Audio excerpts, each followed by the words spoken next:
Now on to the next. We are told to find the turning point of this function. This is the function we have. We want to find the turning point of this function. What do we mean by turning point? Let me show you graphically. Like when you draw something like this. This place here, the bottom, is the turning point. This is the turning point, the point where the curve changed from coming down to going up.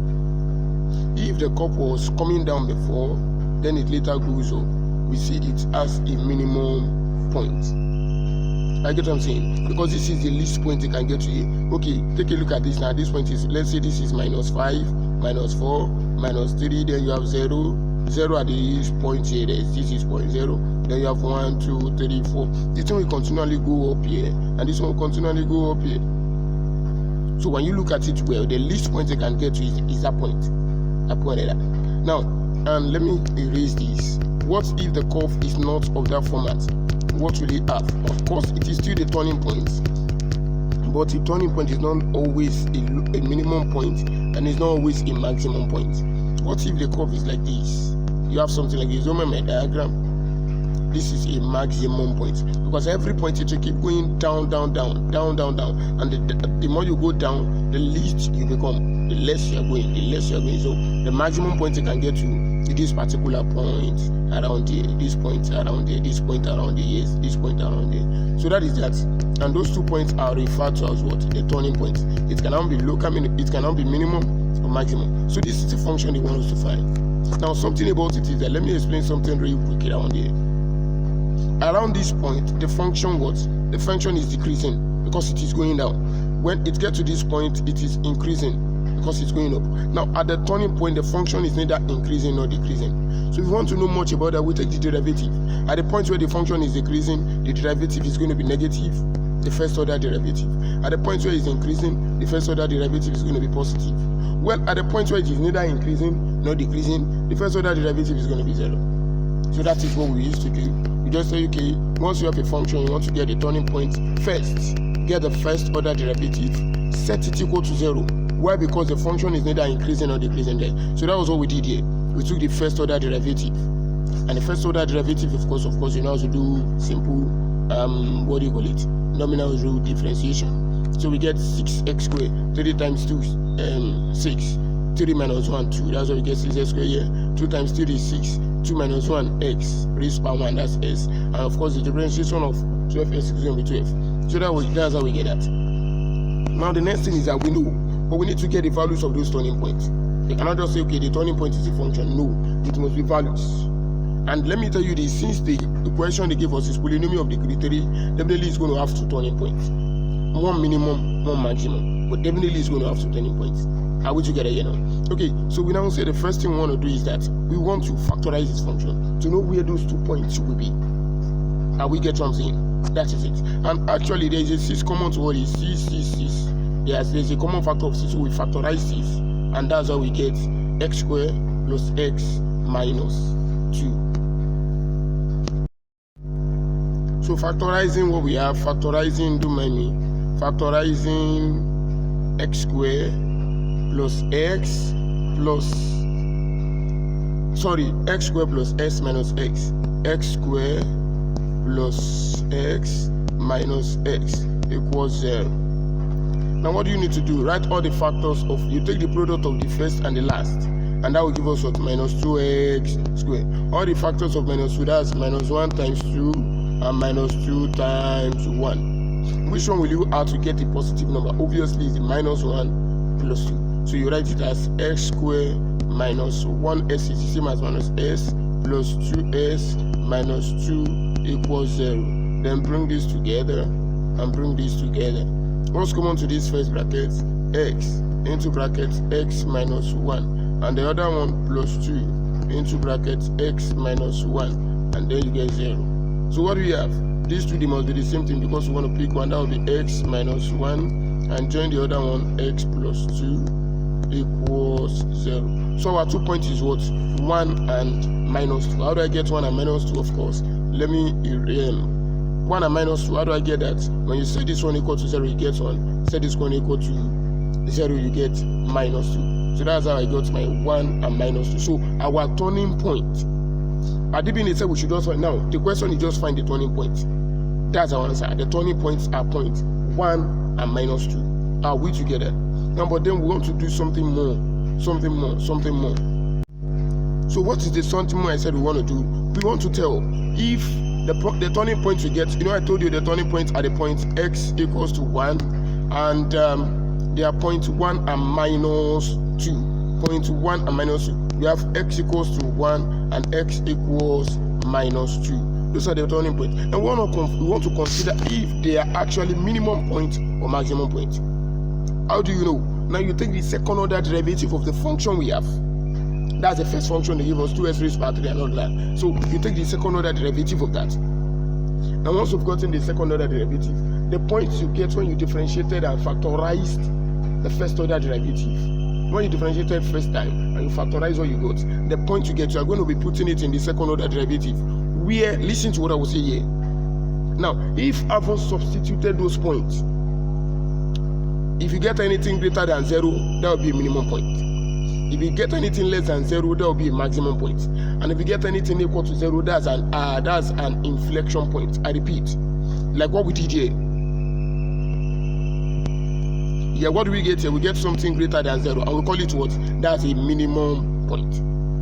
18 is actually positive number, so it's a number greater than 0. What do we do here? We only did the second order derivative, and that is what? Differentiating what we get the first time. 6x raised by 2 plus 6s minus 12. Somebody is saying, why don't you factorize this? At this point, you are not factorizing. Sorry, why don't you factorize the 6 and then differentiate the rest? No, you don't do that here. It is the whole of the function you want to differentiate. You want to differentiate again.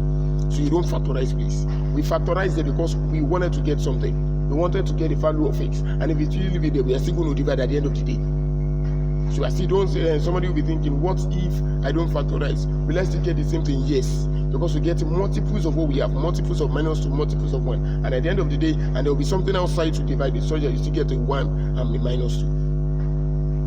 Do you understand? So now what do you want to do? Now differentiating this again, of course, just by the first order, 2 times 6, 12, and 2 minus 1, x. Of course, x raised by 1 is s. Then the differentiation of 6s is 6. Differentiation of a constant is 0. So we left it 12s plus 6. Now what do we need to do? Put s equals to 1 to see the behavior.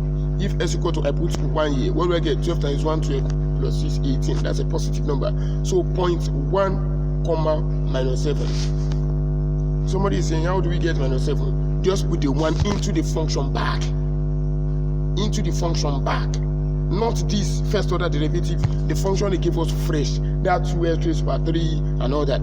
Put that one into that function, then you get a minus 7. So that point is called a minimum point. So because the second order derivative at that point gives us number greater than 0. Now put a minus 2. When we put a minus 2, we got what? Minus 18. So I told you that when you have to get a negative number, and once again we want to get the y coordinate at that point. That was what we did there. The y coordinate here was minus 7. For you to get the y coordinate here, just put minus 2 into the function, the first function they gave us for you to play with. That's your 2 raised by, so 2x raised by 3 and all of that. So when you put it there, you get 20. But on a nutshell, since you get a negative value here, then this point is a maximum point. And if you get a 0, let's assume this one is a 0 here, then it's going to be an inflection point. So next up, we want to get this is the next question here. Number 6. They say find the equation of the tangent to the curve. Now, this is the curve here. We want to get the equation of the tangent to this curve. Now what we're going to do? Is just very simple. Let's differentiate the curve first. Don't forget tangent is the same as the y-ds.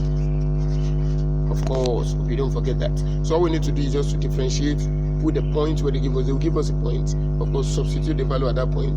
Then with that to get your tangent and go and get the equation. So differentiating this, we differentiated it by chain rule. How to get here? Let your u be 3s minus 5. How to get here now? So in that situation, if u equals 3s minus 5, but don't forget our u is raised to power 3 here. Everything is raised to power 3, and I've changed everything inside the bracket to be u. So instead of everything raised to power u, that will be 3. So that will be u raised to power 3. Now differentiating that will be 3u squared from nominal u. And then differentiating what we have here, your u with respect to s. What do you get? You get 3. Differentiation of minus 5 is 0. Differentiation of 3s is 3. Now the next thing, don't forget chain rule is dy ds equals dy du times du du ds. So what's our dy du? Our dy du is actually what we got here, 3u cube, and what's our du ds? Just 3. So that's why we get 3 into brackets. Don't mind me, we already jump with everything together. Our du ds is 3u squared, and what's our u? 3x minus 5. So that's what we wrote here, 3x minus 5 all squared. Then there is a 3. Somebody is saying, where do we get the 3? Of course, this is 3u squared. So this is the 3, and this is the u, and this is the square, times what do we get for the uds? 3. So 3 times 3 is 9. The answer here, the first order derivative of this function here, is actually 9 into bracket 3 times 3 is 9. 9 into bracket 3x minus 5 all squared. Now to get the tangent at this point, what do we need to do? Just substitute the point they give us. What's the point? They give us a point x equals to 2. At point x equals to 2. So substitute x equal to 2 to the derivative we got. Do you understand? Anyway, you see as they put 2, that will be 9 into bracket 3 times 2 minus 5. 3 times 2 6. 6 minus 5. And that's going to be what? 6 minus 5, 1. 1 square is 1. So that will be 9. So that is the gradient. The tangent here is 9. But they said we should find the equation to the tangent. Are we together here? Now, they told us to find the equation to the tangent at that point. At the point 2, 1. Very good. At the point 2, 1. The point 2, 1. Remember, I want to write it here. Now we've gotten the gradient to be gradient equals 9, which we have here. Now how do we get the equation? We use equation of a straight line, gradient 1 form, and that is y minus y1 equals slope into x minus x1. We already get our slope now. So what do we do? When you have coordinate of a point, you know s coordinate will come before the y coordinate. So this is my y coordinate here, this is my s coordinate here. So in that situation, I have y minus 1 equals 9 into bracket x minus 2. Open the bracket, y minus 1 equals 9 times s, 9s. 9 times minus 2, minus 18. At the end of the day, you have y equals 9x. Now, minus 18, if I bring this one jump here, because I want to make y subject to formula. You can write this equation here. You can bring everything together, but I want to make y subject to formula in my own equation. So you can write it any other form. So that's going to be what? Now bringing this minus 1 to this side, that's going to be plus 1. Minus 18 plus 1. Oh, somebody is saying minus 17. And that is a correct form of the equation they wanted us to get. So the equation of the line, of the tangent, the equation of the tangent to that curve is y equals 9x minus 17. So next one, we want to determine the equation of the number to this curve, curve s cube over 5 at the point minus 1 and minus 1 over 5. Just like what we did here. First thing, let's go and find the derivative first. Are we together here? So how do we get the derivative? First, differentiate the function. And don't forget, what we have here is the same as we have s cube over 5. You just differentiate your s cube. S cube is what? 3s squared then over 5. That's the derivative. Leave the over 5. It will just accompany it. It's just like when you have 2 s raised power 3. 2 is 2. That will be 2 times s raised power 3 is what? 3x raised power 2 back. So this is how you get your 6s squared. So the same thing we did here. Just differentiate the s raised power 3. That will be 3s squared. Then over 5 will still be there over 5. So that's the first order derivative. The next thing, we want to put our s coordinate at that point for to get this slope or the gradient at that point. Gradient, slope, tangent. Are we together here now? So for me to get the gradient at that point, you just substitute the numeric value. We get it. We've gotten the derivative here or the gradient here in equation form. This is the general gradient, and we work for every values of x. But we want to get a specific one for the equation we want, which is at the point minus 1. So we substituted minus 1 for x here, and then what we get? 3 into bracket minus 1 whole square over 5. Minus 1 whole squared is 1. 3 times 1 is 1 over 5. So the gradient at that point is 3 over 5. So now the gradient we got is actually 3 over 5. And that's the slope to the tangent, not slope to the normal. Somebody is saying, what's the difference between normal and tangent? A tangent to a curve is a line. Let's say I draw a curve like this. a line that will touch the curve externally just at the point. Don't mind me. Let me erase that. A line that will touch the curve at all, not inside. Don't mind me, I'm not too good. So that's the tangent to the curve. A tangent to the curve is a line that will touch the curve at the external point, just at one point. So now, for a normal to the curve, we touch it internally. So don't forget, these two, they are perpendicular to each other. Do you get it now? So the gradient, if once you want to get a gradient to a normal, just get the gradient to the tangent face. Gradient of the tangent. You want to create gradient of the normal, but get the gradient of the tangent, or the what do I call it now? The slope of the tangent. Slope, gradient, dy dx, they are the same thing. So get it to the tangent face. Then you now get the perpendicular form. And what is perpendicular? Just the reciprocal of it. And don't forget, for you, once you already get the gradient to the normal, we tell you that the two lines are perpendicular, since we've seen it ourselves now, that both the normal and the tangent are perpendicular. We've said if two lines are perpendicular, then the slope of the second will be minus 1 over slope of the first. So that was what we did. We set minus 1 over this, and 1 over this is just bringing 5 or bringing 3 down, and then putting a minus there. So that's how we get the gradient of the normal here, using the formula minus 1 over 3 over 5. When you do the normal thing, mathematics around it, you have minus 1 divided by 3 over 5, and that will be what? Minus 1. Sorry. I'm just trying to see what I can do around here.